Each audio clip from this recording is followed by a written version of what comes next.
Dans cette vidéo, je vais présenter 4 exercices qui ont pour objectif de renforcer et de stabiliser ton épaule.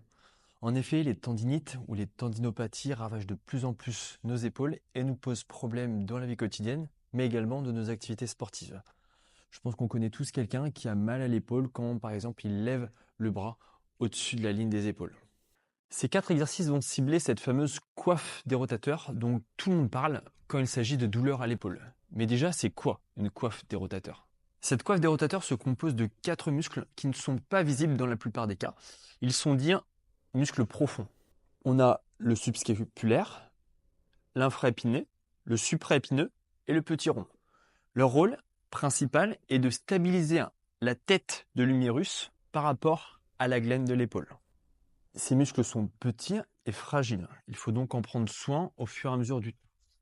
Les douleurs à l'épaule arrivent souvent à cause d'une surcharge, une surexploitation de l'articulation par rapport à ce qu'elle est capable d'encaisser à un moment donné. Et malheureusement, cette coiffe des rotateurs va intervenir dans beaucoup de mouvements de la vie quotidienne et ou dans nos gestes sportifs. Attraper quelque chose dans le placard, par exemple, mettre sa ceinture, lancer un ballon, ou éventuellement même marcher sur les mains. Il va falloir donc la bosser régulièrement. Aujourd'hui, je vais te montrer 4 exercices, des exercices simples qui ne nécessitent pas ou peu de matériel, mais il en existe plein d'autres. Pour ce premier mouvement, je vais te montrer l'exercice qui va solliciter et faire intervenir le subscapulaire. Tu auras besoin d'un banc et d'une paire de poids, en l'occurrence ici des poids d'un peu plus de 1 kg.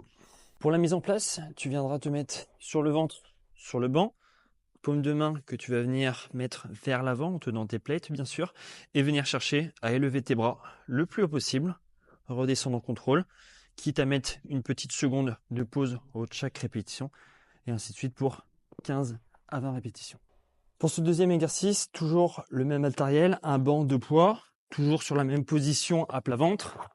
Moi ici en l'occurrence j'ai la tête dans le vide mais c'est pour que vous m'entendiez avec le micro, sinon n'hésitez pas à vous reculer un peu plus. Les bras vont cette fois-ci être dans une diagonale haute, pouce en direction du plafond, toujours bras bien tendus. Et on va venir chercher à élever les bras le plus haut possible, redescendre en contrôle et toujours sur 15 à 20 répétitions. Le troisième exercice va demander une installation un petit peu différente. On va cette fois-ci se mettre sur le côté de cette manière. Coller le coude le long du corps et bien serrer le coude sur ce corps. Bras fléchis à 90 degrés. On va venir chercher à se faire des rotations en maintenant le coude serré le long du corps, en maintenant l'angle à 90 degrés au niveau du bras et toujours aller chercher une amplitude complète sans forcer, en cherchant à décoller. Pas de compensation, travail strict sur ce mouvement qu'on peut appeler le mouvement du L. Le dernier exercice, on se remettra sur le ventre et toujours besoin de cette fois-ci de poids. Dans cette position, on va cette fois-ci mettre les bras tendus sur le côté à hauteur d'épaule et les pouces en direction du plafond.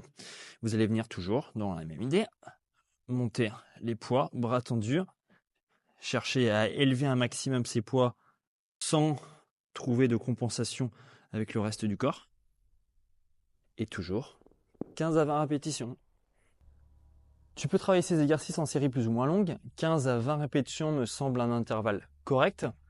Pas de vitesse, du contrôle moteur. Évite toute compensation lorsque tu réalises tes mouvements. Mais n'hésite pas cependant à monter en charge progressivement au fur et à mesure de tes séries.